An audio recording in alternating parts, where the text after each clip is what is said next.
পর্যায় সারণীর সংজ্ঞায় বলা হয়েছে মৌল সমূহকে তাদের পর্যায়বৃত্ত ধর্ম অনুসারে সাজিয়ে যে সারণী বা টেবিল তৈরি করা।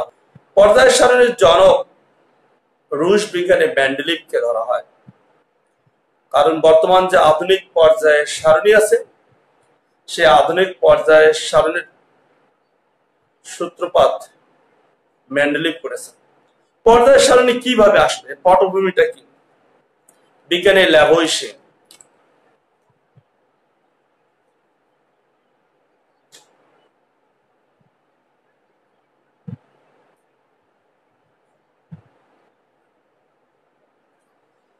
বিজ্ঞানী ল্যাভোইসিয়ে 1789 সালে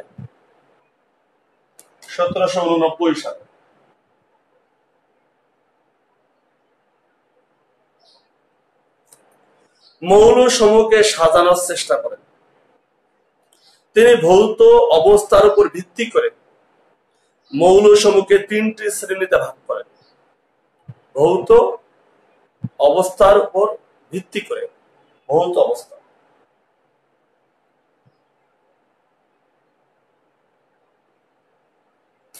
এর উপর ভিত্তি করে উনি 3টি শ্রেণীতে ভাগ করেন।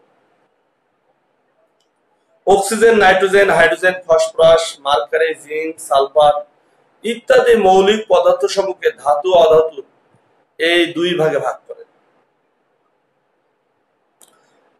তিনি মাত্র 33টি মৌলের একটা ছক তৈরি করেন। যে ছক বা টেবিল বা সারণী তৈরি করার যে প্রসেসটা, এটা ল্যাভোইসিয়ে শুরু করেন 1789 সালে 33টি মৌলিক পদার্থ নিয়ে। 1829 সালে জে.ডব্লিউ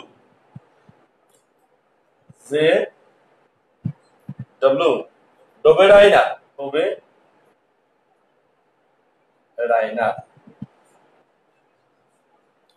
জার্মান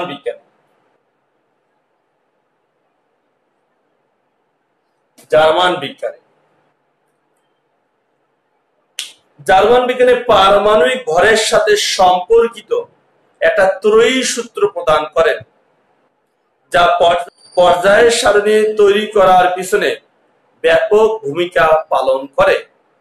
পারমাণবিক ভরের উপর ভিত্তি করে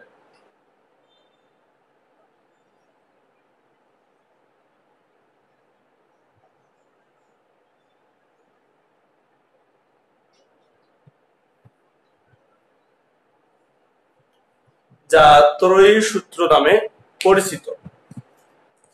তার সূত্রটা এরকম ছিল: পর্যায় সারণীতে 2টি মৌলের পারমাণবিক ভরের গড় অন্য একটি মৌলের পারমাণবিক ভরের প্রায় সমান এবং মৌল 3টির ধর্ম একই রকম।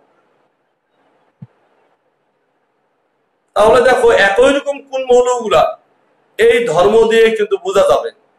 আমি 2টা মৌল ভর গড় করে আরেকটা মৌল পাবো, তখন আমরা বলবো যে এই 3টা মৌল ধর্ম একই। এই কথাটা উনি প্রথম নিয়ে আসেন।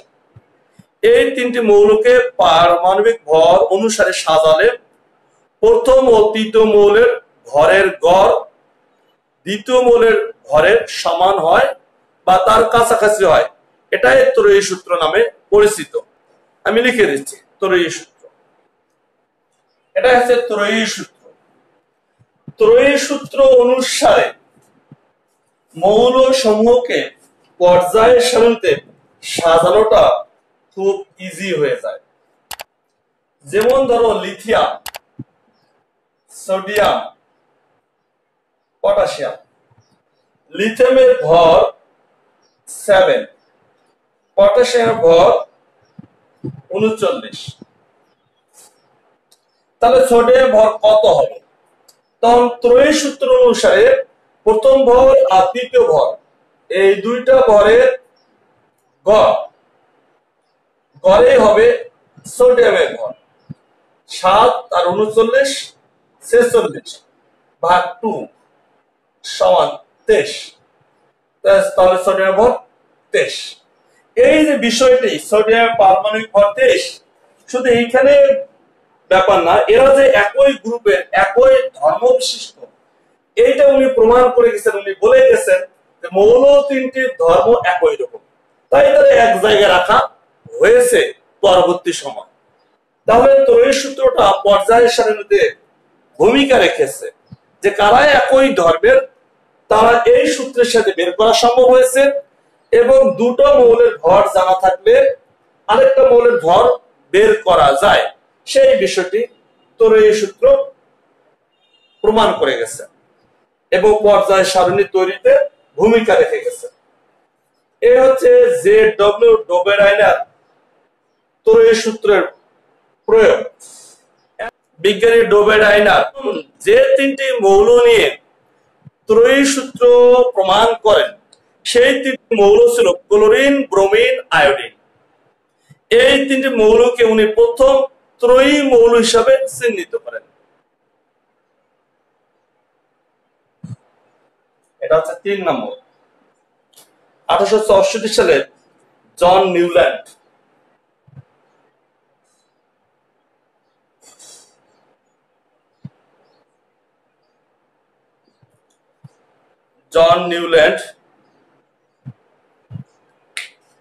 অষ্টক তত্ত্ব দেন। অষ্টক তত্ত্ব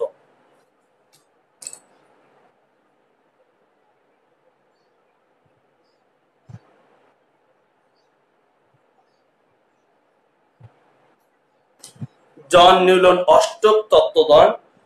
অষ্টক তত্ত্ব অনুসারে মৌল সমূহকে পর্যায় সারণীতে বসানোর ক্ষেত্রে ব্যাপক ভূমিকা পালন করেছে।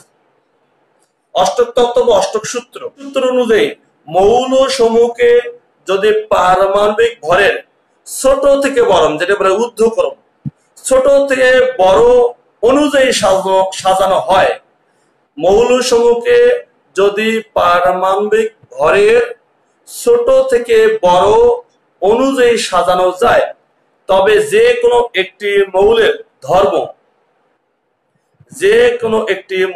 ধর্ম তারপরে অষ্টম মৌলের ধর্মের সাথে মিলে যায়। আমি লিখে দেই, লিথিয়াম। এই সূত্র অনুযায়ী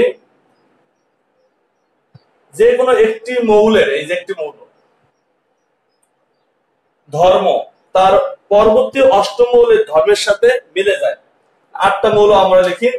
লিথিয়ামের পরে beryllium, boron, carbon, nitrogen, oxygen, fluorine, neon. কয়টা হলো? আমরা লাল কালি দিয়ে মার্কিং করি। 1 2 3 4 5 6 7।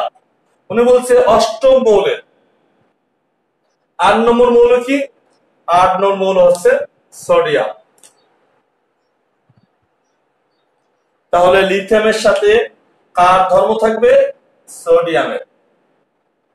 মিল থাকবে, ধর্মের সাথে মিলে যায়।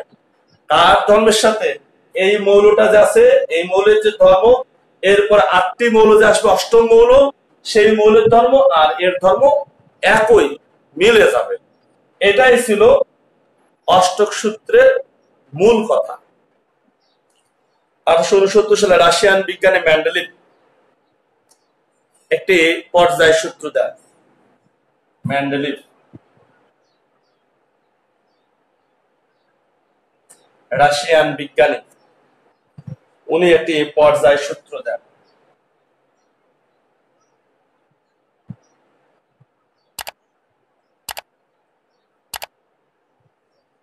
যে পর্যায় সূত্রের উপর ভিত্তি করে বর্তমান পর্যায় সারণী তৈরি হয়েছে। এই কারণে মেন্ডেলিভকে পর্যায় সারণীর জনক বলা হয়। ওনার পর্যায় সূত্রটা কি?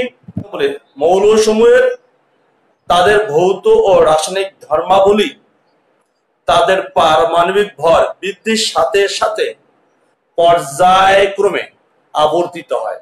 মানে পর্যায় একটা শব্দ নিয়ে আসেন, পর্যায়টা শেষ হবে, আবার আবর্তিত হবে, মানে আগের ধর্ম ফিরে আসবে। যেমন সূর্য পূর্ব দিকে ওঠে, পশ্চিম দিকে চলে যায়, একদিন শেষ, এটা ধরো একটা পর্যায়। পরের দিন সূর্য আবার পূর্ব দিকে উঠতেছে, আবার আগের মতো পূর্ব থেকে পশ্চিমে যাবে, আবার পূর্ব থেকে পশ্চিমে যাবে, ঠিক এরকম ঘটনাটা। তাহলে ওনার যে সূত্রটা তোমাদের বই সুন্দর করে লেখা আছে, আমি সূত্রটা লিখতেছি না, সূত্র আমি মিলাই দিচ্ছি। ধরো প্রথম হলো ওনার যে পর্যায়, পারমাণবিক ভর বৃদ্ধির সাথে সাথে, দেখো পারমাণবিক ভর বৃদ্ধি পাইছে কিনা, 1 4 7 9 11 12 13 14 16 19 20। তারপরে আমরা দেখাইতে চাচ্ছি যে পারমাণবিক ভর বৃদ্ধি পেয়েছে। বৃদ্ধির সাথে সাথে একটা পর্যায় তখন শেষ হবে, শেষ হওয়ার নতুন পর্যায় শুরু হবে, তখন ধর্মগুলা আবর্তিত হবে, আগের ধর্ম ফিরে আসবে। আমি একটা ধর্ম দিয়ে বোঝানোর চেষ্টা করি, সেটা হচ্ছে যোজনী দিয়ে বোঝানোর চেষ্টা করি। লিথিয়ামের যোজনী হচ্ছে 1, আমি এখানে লাল কালি দিয়ে লিখতেছি। Beryllium 2, boron 3, carbon 4, nitrogen 3, oxygen 2, fluorine 1, নিয়ন 0। এটা একটা ধর্ম, যোজনী একটা ধর্ম। তা কি হলো, একটা পর্যায়ে আমরা যোজনী কেমন পেলাম, 1 2 3 4 3 2 1 0। পরের পর্যায়ে যখন আসবে তখন বলছে আবর্তিত হবে, ধর্ম কি হবে, আবর্তিত। তাদের ভৌত রাসায়নিক ধর্মাবলী পারমাণবিক ভর বৃদ্ধির সাথে সাথে পর্যায় সেটা একটা পর্যায়ক্রমে আবর্তিত হবে, মানে আগের ধর্ম আবার ফিরে আসবে। আবর্তিত হওয়া মানে কি, আগের ধর্ম আবার ফিরে আসা। আবার সোডিয়ামের যোজনী 1, magnesium 2, aluminium 3, silicon 4, phosphorus 3, sulphur 2, chlorine 1, argon 0। আমি একটা ধর্ম দিয়ে বুঝাইলাম, একটা পর্যায়বৃত্ত ধর্ম দিয়ে। তাহলে আমরা ওই যে ওনার সূত্রটা, যে পারমাণবিক ভর অনুসারে যদি সাজানো হয়, ক্রমবর্ধমান পারমাণবিক ভর মানে ছোট থেকে বড়, ক্রমবর্ধমান পারমাণবিক ভর অনুযায়ী যদি সাজানো হয়, তাহলে মৌলসমূহের ভৌত ও রাসায়নিক ধর্মাবলী পর্যায়ক্রমে আবর্তিত হয়। তার মানে আগের ধর্ম আবার ফিরে আসে। কখন ফিরে আসে, যখন একটা পর্যায় শেষ হয়ে যায়। এই সূত্রের সাথে পর্যায় সারণী তৈরি হয়, যে আধুনিক পর্যায় সারণী। ওনার সূত্র অনুযায়ী উনি এই আর্গনের পরে পটাশিয়াম এটা বসানতে পারে নাই, কারণ আর্গনের ভর হচ্ছে 40 আর পটাশিয়াম তাহলে আরো বেশি হওয়ার কথা, কিন্তু পটাশিয়ামের ভর হচ্ছে 39। এখন এইখানেও এসে উনি কনফিউজড হয়ে যায়, যে আরে পটাশিয়াম যদি আমরা এইখানে দেই তাহলে ধর্ম মেলে না। তার মানে উনি জীবদশায় উনি দেখেছেন যে উনি যে কয়টা মৌলিক পদার্থ নিয়ে পর্যায় সারণী তৈরি করেছিলেন, 67টি মৌলিক পদার্থ নিয়ে উনি পর্যায় সারণী তৈরি করেছিলেন। তখন উনি দেখেছিলেন 2-1 জায়গায় ত্রুটি আছে, সেটা আর্গন পটাশিয়াম এইখানে ধর্ম মেলে না, কারণ ভর অনুসারে পটাশিয়াম চলে যাবে আগে গেলে এদের ধর্মের সাথে পটাশিয়ামের ধর্মের কোনো মিল নাই। আবার আর্গনকে যদি আমরা এইখানে নিয়ে আসি, এদের ধর্মের সাথে আর্গনের ধর্মের মিল নাই। এরকম উনি 2-1টা ত্রুটি পান, পটাশিয়াম, আর্গন, আয়োডিন, টেলোরিয়াম, এখানে 2-1টা উনি ত্রুটি পান। পরবর্তীতে 1913 সালে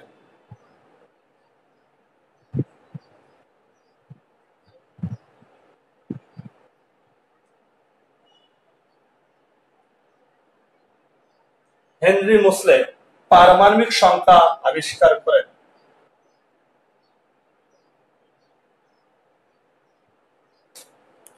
এই প্রথম পারমাণবিক সংখ্যা মানে প্রোটন সংখ্যা মানে পারমাণবিক সংখ্যা, এই পারমাণবিক সংখ্যা শব্দটি নিয়ে আসেন হেনরি মোসলে 1913 সালে।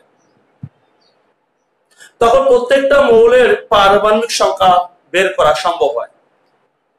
এরপরে পর্যায় সূত্রটা, মেন্ডেলিভের যে পর্যায় সূত্র ছিল সেই সূত্রটা সংশোধিত হয়। মেন্ডেলিভের পর্যায় সূত্র সংশোধিত হওয়ার পর এর নাম দেওয়া হয় মেন্ডেলিভের সংশোধিত পর্যায় সূত্র। তখন সূত্র এরকম হয় যে মৌলসমূহের ভৌত ও রাসায়নিক ধর্মাবলী পারমাণবিক সংখ্যা বৃদ্ধির সাথে সাথে পর্যায়ক্রমে আবর্তিত হয়।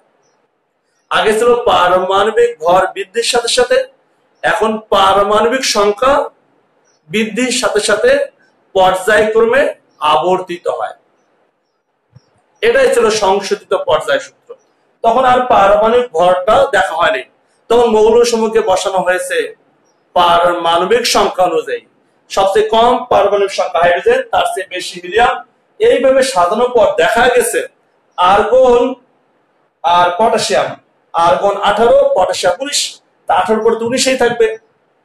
ফলে আগে যে ত্রুটি ছিল সেই ত্রুটিটা চলে যায়, আর ত্রুটি থাকে না।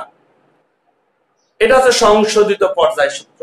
এই সংশোধিত পর্যায় সূত্রের উপর ভিত্তি করে বর্তমান যে পর্যায় সারণী, সেই পর্যায় সারণী তৈরি হয়েছে বা দাঁড়িয়ে আছে। এভাবে পর্যায় সারণী আমাদের হাতে বা আমাদের কাছে এসেছে। এটাই হলো পর্যায় সারণীর পটভূমি।